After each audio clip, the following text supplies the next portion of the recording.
Quando a gente fala de benefícios, são muitos benefícios da gente olhar para esse tema. Um deles mostra a revista Valor, que trouxe o seguinte dado: segurança psicológica impacta a retenção de profissionais. O levantamento mostra que há uma chance 2 vezes maior de os trabalhadores deixarem o emprego em lugares onde não se sentem confortáveis para dar ideias e errar. Já é conhecido que profissionais atuais, sobretudo da geração Z, que é a geração mais nova, está buscando, além de carreira, está buscando ambientes com qualidade de vida para trabalhar, com qualidade de vida para conciliar vida pessoal e vida profissional. Quem nunca sofreu com dificuldade de conciliar a vida pessoal, a vida profissional, no final das contas, se sentindo esgotado, cansado, se sentindo incompetente em uma das pontas, ou incompetente como mãe, incompetente como pai, como filho, ou quando uma área está boa, a outra acaba afetando o trabalho ou afetando em casa, e aquela ideia de que chega na porta do trabalho e esquece todos os problemas de casa, ou vice-versa, já ficou ultrapassado, porque hoje não estamos falando mais de máquinas. E por muito tempo olhamos para os trabalhadores, para os profissionais como máquinas. E o resultado disso é os números crescentes de acidentes de trabalho e doenças ocupacionais. Abril Verde é justamente para a gente tornar humano o que sempre foi humano, mas a gente esqueceu de perceber isso. Próximo slide. Alguns outros benefícios em pesquisa, por exemplo, da State of the American Workplace Gallup e alguns outros, falam que estudos mostram uma redução de 40% nos índices de segurança para equipes que possuem segurança psicológica. Não é Mike que está dizendo. A gente está dizendo de estudos, já há estudos comprovando a redução de acidentes na área de segurança devido à segurança psicológica. Mike, é difícil perceber como que isso se aplica na área de segurança? A gente vai falar ali na frente. Mas eu gostaria que vocês já percebessem. Pensa no seu melhor profissional. Pensa no melhor colega, que tem um desempenho altíssimo, uma performance altíssima. Cumpre à risca procedimentos, cumpre à risca orientações de segurança. Mas determinado dia, ao se ver diante de uma operação, estava fadigado, não estava dormindo devido a algumas preocupações pessoais, um pouco de fadiga, pensamento acelerado, sentiu até alguns tremores, mas ficou calado, porque não queria envolver a empresa nisso, porque ele achava que é 100% pessoal. E naquele dia ele recebe uma lista de muitas atribuições, inclusive entrar no espaço confinado. O que esse trabalhador faz? Ele admite essas questões, ele divide com alguém ou ele se cala? É esse se calar que é tão perigoso. Calar por questões emocionais, psicológicas ou calar por medo. Como que um trabalhador entra no espaço confinado? A gente está falando de um melhor trabalhador. Mas naquele período de vida, existem várias variáveis que a gente chama de riscos psicossociais que fizeram com que ele sentisse insegurança, medo. E ele pode dizer isso para a sua liderança? Ele pode dizer isso para os seus colegas? Ou ele vai ser caçoado? Ou ele vai ouvir, você tá doido, para com isso, você sempre acertou. Ou então, se você não vai fazer, eu vou colocar outro para fazer. Ele assume essa posição, por medo, se cala. Quantas pessoas estão caladas, vivenciando por um fio, sem poder compartilhar essas questões, porque não tem segurança psicológica? É disso que estamos falando. Uma questão que sempre trazem para mim quando eu falo sobre o projeto Aristóteles, sobre a Google, é: Mike, é da Google, empresa extremamente inovadora, gigante, tão longe, tão distante da gente. Mas veja esse dado à sua direita. Mais de 3.600 empresas de tecnologia foram entrevistadas em uma pesquisa pela Accelerate Data Report, que concluiu que as descobertas do projeto Aristóteles sobre a importância da segurança psicológica também se aplicavam à maioria das empresas de tecnologia. Estamos falando de mais de 3.600 empresas que entenderam o valor. Agora, precisamos trazer isso para a realidade dos nossos negócios, para a área de petróleo e gás, para a área de perfuração, mineração, para a área da indústria. Precisamos trazer esse tema cada vez mais para a nossa realidade. Vamos para o próximo slide. Quais são os 4 aspectos da segurança psicológica? Para você não esquecer. Segurança psicológica se trata de segurança em se expressar, conseguir falar, conseguir dividir, conseguir expressar ideias, pensamentos. Segurança psicológica trata também da segurança em interagir com alguém diferente de você, interagir com alguém de religião diferente, raça diferente, de gênero diferente, interagir com as pessoas. Segurança psicológica também fala de segurança em aprender, dizer não sei, não consigo. Isso eu não sei. O quanto você pode dizer isso na sua empresa? Eu não consigo. Eu não sei fazer isso. Vamos pensar no rapaz lá do espaço confinado. Pense que ele, por mais que ele tivesse anos de experiência, coloca aí 15, 20 anos de empresa, mas ele ficou inseguro com alguma situação. Será que ele poderia dizer eu não sei, não posso? Qual é a segurança psicológica para isso? Segurança psicológica também é segurança em pertencer. Se sentir pertencente da sua equipe, sendo você mesmo. Essa é uma das máximas da segurança psicológica. Ser quem você é, sem medo, com as suas características individuais. Não ser perseguido, não ter seu nome numa rodinha de piadas por quem você é. É a gente abraçar o diferente de nós, que é tão difícil de aceitar. Mas a gente precisa rever nossos conceitos e os nossos preconceitos. Quando eles excluem, quando eles assediam, quando eles ofendem outra pessoa por ser diferente de nós. Isso também trata de segurança psicológica. Vamos para o próximo. Vamos para perguntas norteadoras. Vamos fazer uma análise rápida de como está a sua equipe, a sua empresa, ou como você se sente na sua organização. Primeiro, sua equipe se sente à vontade para expressar suas opiniões e ideias sem medo de críticas ou represálias? Acreditam que suas contribuições são valorizadas e consideradas pela equipe, pela organização?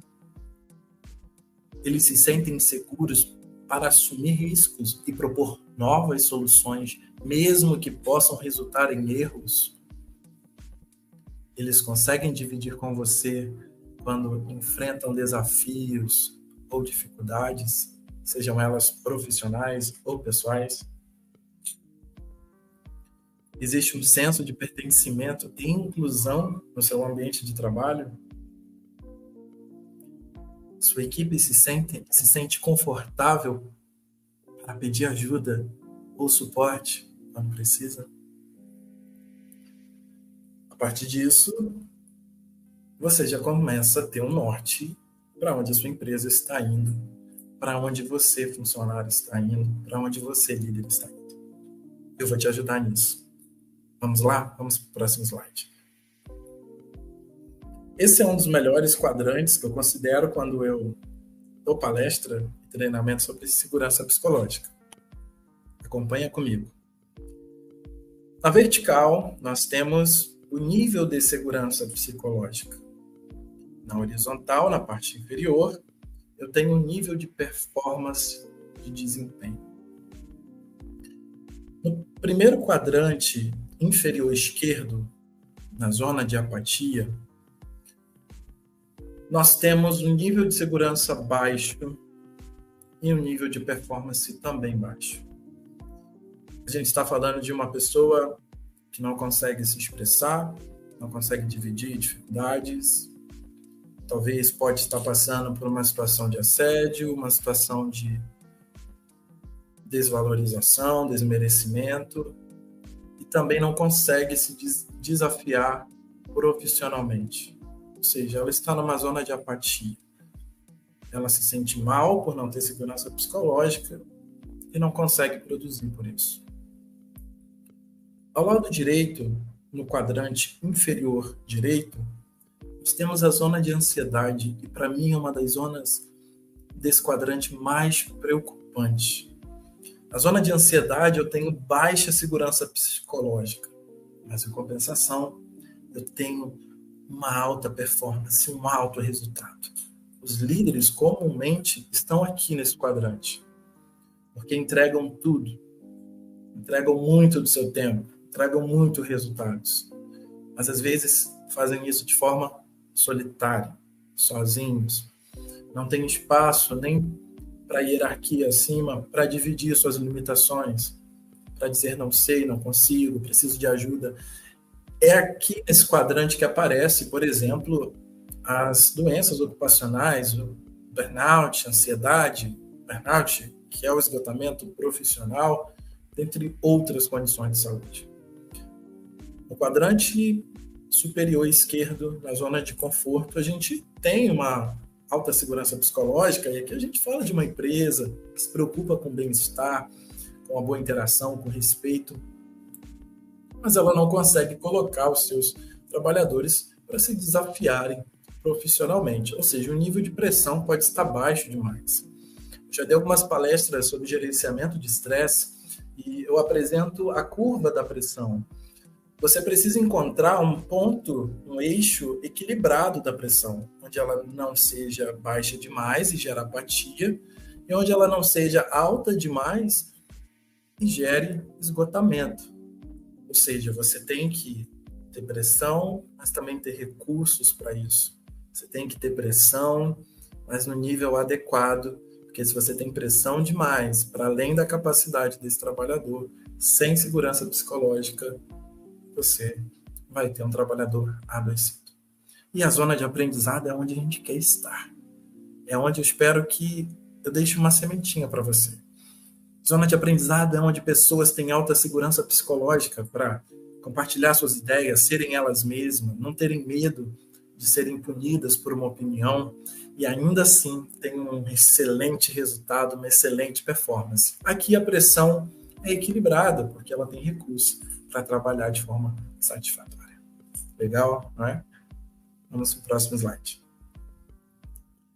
Segurança psicológica e acidente de trabalho. Qual a relação? Eu queria trazer 3 pontos. O primeiro deles é sobre silêncio organizacional. E se você ouve falar sobre silêncio organizacional, pode pensar que este pode ser um oposto da segurança psicológica. Silêncio organizacional, quando o trabalhador se cala, porque não consegue dividir o que ele pensa. Mas aqui não é apenas a nível individual.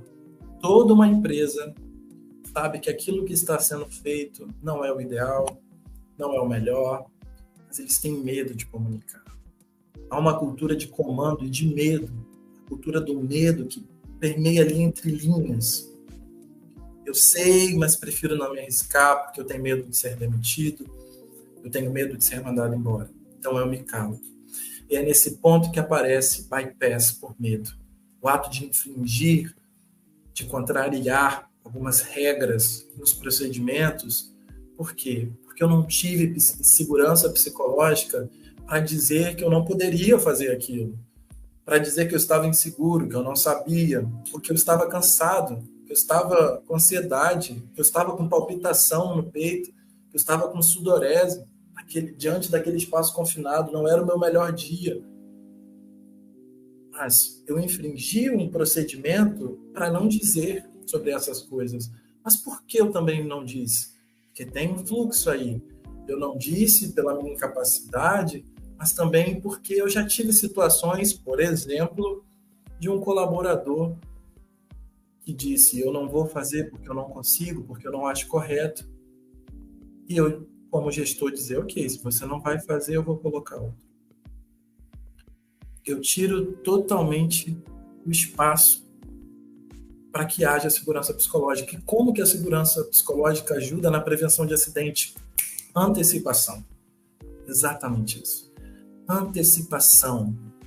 Você conseguir precaver os seus liderados, você conseguir dizer antes de qualquer fatalidade as suas limitações ou as suas observações sobre aquele ponto, quantos riscos podemos mitigar se tornarmos espaços seguros para comunicar. Colocar um grupo dentro de uma sala e perguntar como é que vocês estão hoje, como vocês estão se sentindo, vocês se consideram bem para a nova operação, vocês se consideram bem para executar essa atividade, ou então perguntá-los como que está sendo essa demanda para vocês, está sendo viável?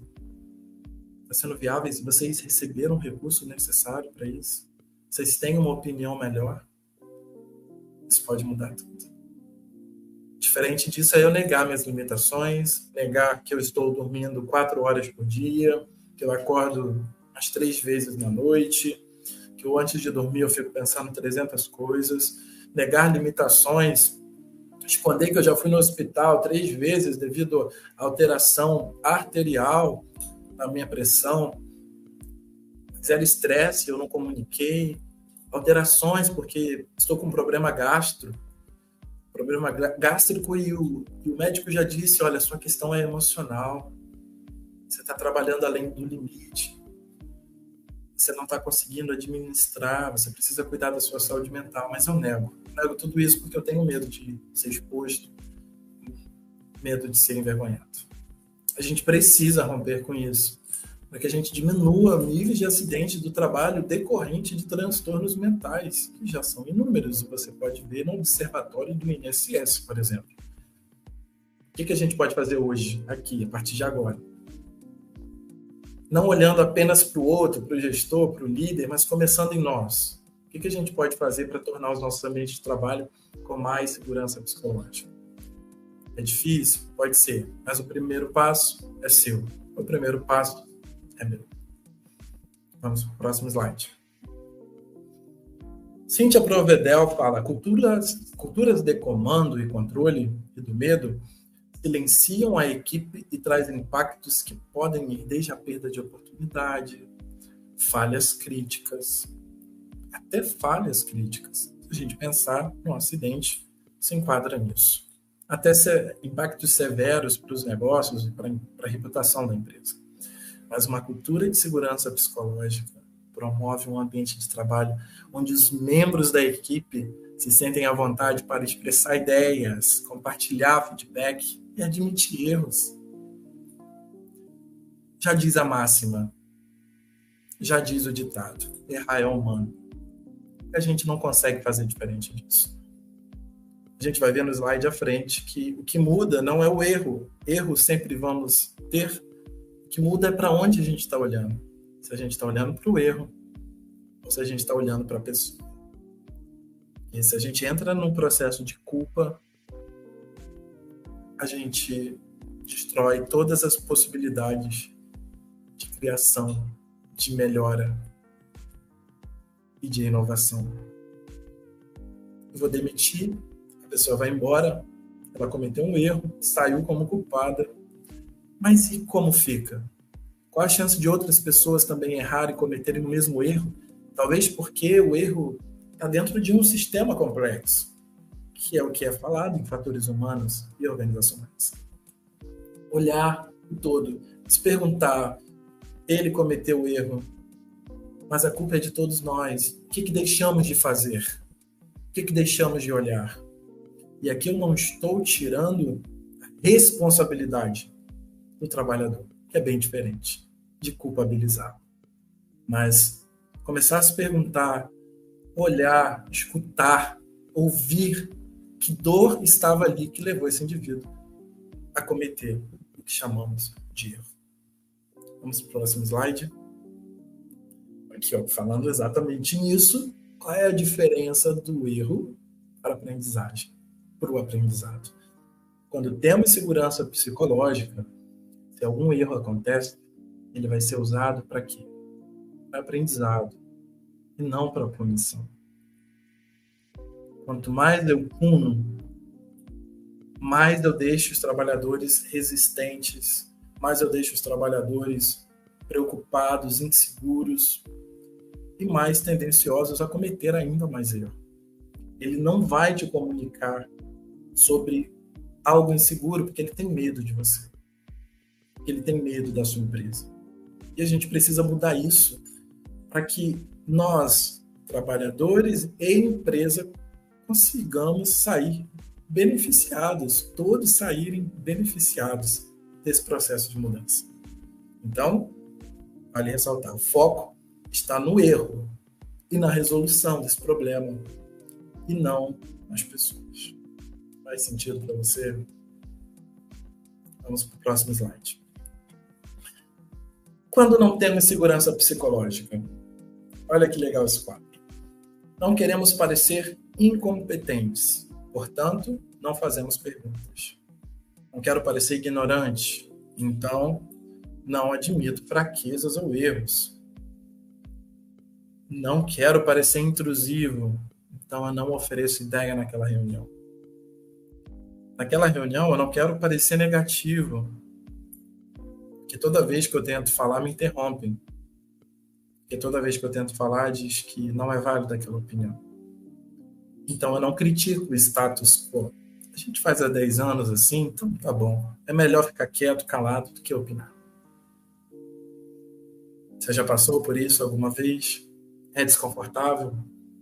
Possivelmente sim. E esse é um processo de formiguinha. Acho que a gente precisa iniciar. Vamos para o próximo slide. Você pode estar me perguntando, Mike, qual a consequência da falta de segurança psicológica? Não deve parecer novidade para você, mas estamos falando de baixa autoestima e confiança, profissionais menos autônomos, com menos autonomia, com menos capacidade de tomar decisões, inseguros, talvez cheios de ansiedade. Medo e evitação de feedback. Sabia que, às vezes, o próprio líder tem medo de entrar no processo de feedback por não saber o que vai escutar e por não saber como agir. Falta de engajamento e motivação. A gente já viu no quadrante. Baixa segurança psicológica pode acarretar baixa performance. Comportamentos defensivos, falta de colaboração e o estresse, o burnout e a rotatividade. A gente já tem um nível alto, 30%, segundo o ISMA, Associação Internacional de Gerenciamento do Estresse, 30% dos trabalhadores acometidos por burnout. E vamos refletir, será que esse nível de burnout, de esgotamento profissional, não tem influência também da falta desse ambiente psicologicamente seguro? Fica para a nossa reflexão. Vamos para o próximo slide. Mike, entendi tudo, achei incrível, muito pertinente a definição, como acontece na prática, mas eu quero saber como que eu vou aplicar isso na minha equipe, como que eu vou aplicar isso nos meus processos, na minha empresa, em mim. Primeiro, de praxe, fazer um diagnóstico do seu grupo de trabalho. Você precisa ter um norte para onde você vai caminhar, da onde você está saindo e aonde você quer chegar. A gente já fez um pequeno experimento aqui, lá naquela parte de perguntas norteadoras, lembra? Aquele é um exemplo para a gente começar a medir entre aspas, porque se trata de uma questão subjetiva, mas sim, a gente pode compreender através de pesquisas qualitativas ou quantitativas como que está a saúde e a segurança psicológica da minha empresa. Então, eu tenho métodos mais formais, como as grandes pesquisas que medem segurança psicológica. As pesquisas de clima, talvez você encontre alguns dados, mas não é tão direcionados. Você tem os mapeamentos de riscos psicossociais, eu sou muito a favor também. Você vai conseguir, através de dados sobre saúde física, psicológica, capacidade de autonomia, de reconhecimento, conseguir olhar Se, opa, isso daqui está sendo causado por falta disso, então isso também pode te dar um norte. Mas tem algo que eu gosto muito de recomendar, que é a percepção no dia a dia. É você conseguir, como líder, como RH, como profissional de saúde e segurança do trabalho, ser treinado, e aqui essa palestra é um pedacinho desse treinamento, saber o que é segurança psicológica e ir para a área, ir para a atuação, perceber como que está sendo feito. Olhar os comportamentos e dizer, opa, isso daqui é um sinal de boa segurança psicológica, de alta segurança psicológica, ou não. Isso daqui mostra que estamos num nível de baixa segurança psicológica. Isso é mudança de cultura. Então, você tem essas 3 frentes. Um diagnóstico mais informal, o próprio líder pode preencher. Um diagnóstico mais formal, uma pesquisa maior, ou então diagnóstico mais informais que você faz na prática. Tem esses dados? Começa a se perguntar em qual quadrante, aquele que eu mostrei a vocês, o seu grupo se encontra. Ele está ali numa zona de apatia, numa zona de ansiedade, numa zona de aprendizado? Em qual quadrante ele se encontra? Porque aí você vai criar ações a partir disso. E o terceiro, não menos importante, promova a segurança psicológica. Já pega um pouquinho de tudo que eu disse aqui, implementa, começa a implementar pequenas ações, mas que terão resultados muito assertivos e depois conta para mim. Agora, se você, a sua empresa já executa isso, já tem um nível alto de segurança psicológica, eu também quero te ouvir. A gente precisa de bons cases, a gente precisa de bons exemplos para a gente replicar isso. Eu gostaria muito de te ouvir, pode me procurar depois. Vamos para o próximo slide. Como que o líder pode ser protagonista da segurança psicológica? Vou deixar algumas sugestões. Primeiro, é estabelecer uma comunicação aberta. Sabe, naquelas reuniões que todo mundo foge porque é chata, eles se sentem pressionados, se sentem cansados. Começa incentivando eles a fazer perguntas sem medo, serem criativos, conseguir fazer isso sem medo de serem punidas. E líder, realmente, se você assumir essa responsabilidade de convidá-los a isso, você tem que estar pronto também para ouvir. E escutar o outro é sempre uma via desconhecida. A gente nunca sabe o que virá. Mas a gente precisa fazer. Então tenha empatia, uma escuta ativa, encoraje a fala aberta, fala para eles que eles não serão expostos por isso. E uma coisa muito, muito importante, não perca de vista, o reconhecimento e a valorização. Pensa que nossa empresa pode ter um nível alto de segurança psicológica, mas se não tiver reconhecimento, se não tiver motivação, se não tiver valorização, os trabalhadores ou sairão ou adoecerão. E eu já vi muitos adoecer simplesmente por não serem reconhecidos como deveriam. E a gente fala de 2 tipos de reconhecimento. O reconhecimento valorizando as pequenas contribuições, valorizando em público, conseguindo dar um abraço, conseguindo dar um aperto de mão, olhar nos olhos e valorizar os esforços, mas isso não é suficiente. Às vezes é preciso também ter reconhecimento a nível de plano de carreira, promoções, mesmo incentivos. Você precisa reconhecer os seus trabalhadores de alguma forma, e isso também é criar um espaço seguro para eles avançarem. Mas se você não tem como fazer isso agora, porque envolve uma questão de estrutura financeira, organizacional, pelo menos seja claro. Mostre para eles o que você espera deles e o que eles precisam fazer para chegar onde você deseja. Essa é uma das partes que eu mais gosto. Líder, seja humano. Sim, seja humano. Toda vez que você começar a trabalhar como uma máquina, lembre que você é humano. Lembra que você não precisa fingir saber de tudo, dar conta de tudo, tentar resolver tudo. Isso vai te adoecer. Isso não é sustentável. Tem uma produtividade sustentável. E isso começa com ser humano e também saber pedir ajuda. Seja um exemplo disso para sua equipe. Saiba pedir ajuda. Eles também farão o mesmo.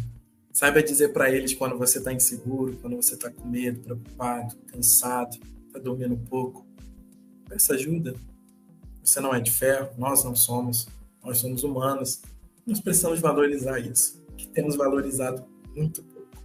Vamos para o próximo slide. Queria deixar aqui boas práticas, e agora não apenas para a liderança, mas a nível organizacional e também individual. Primeiro, desenvolver programas de bem-estar e treinamentos que promovam tanto a saúde física e a saúde mental, é o que chamamos de saúde integral. E nesse quesito, eu me disponho, até como prestador de serviço na área da psicologia, da saúde e segurança, para oferecer treinamentos que promovam isso, saúde mental, a segurança psicológica, workshops, encontros, palestras, que fortaleçam essa cultura, que precisa ser feita de forma imediata para a gente reduzir os níveis de adoecimento e acidente do trabalho. Segundo, respeite e promova a equidade, justiça, inclusão. Como falar de segurança psicológica sem ter políticas de equidade, políticas de inclusão, diversidade? Como falar de segurança psicológica tendo níveis altos de assédio moral e sexual? Terceiro, seja claro e transparente sobre metas e resultados, assim também como desafios. E aqui é para a liderança. Lembra que eu falei de ser claro?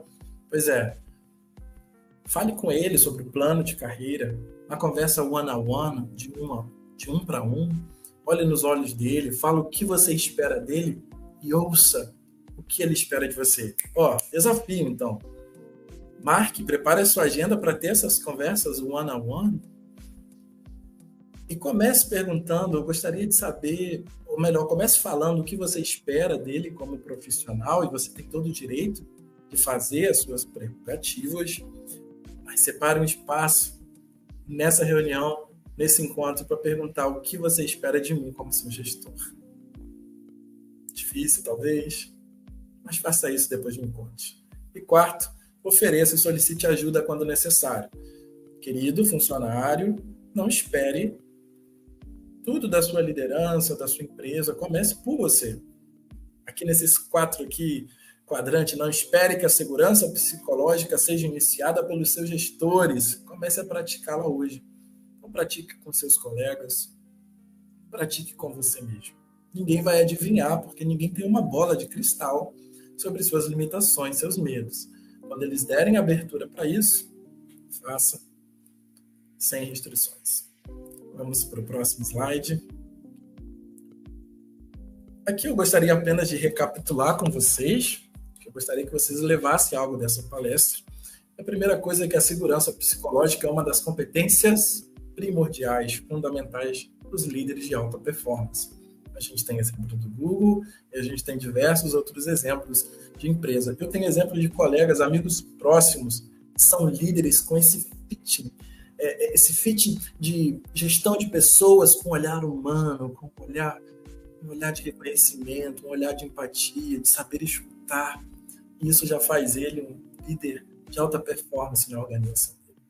Segundo, lembre-se, a falta de segurança psicológica pode sim afetar a empresa em termos de negócios, também nos níveis de doença e acidente de trabalho. Terceiro, comunicação aberta. Lembra? Ser claro, conseguir escutar, falar, reconhecer, ter uma equipe diversa e com certeza você vai ter uma empresa com uma cultura de segurança psicológica. E quarto, líderes também devem priorizar o cuidado de sua saúde física e emocional. Também compartilhar seus medos, suas preocupações e suas ansiedades.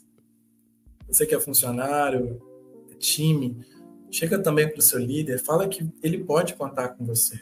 Perceba os momentos onde está nervoso ou está preocupado, está com sinais de apreensão, está chegando cansado no trabalho.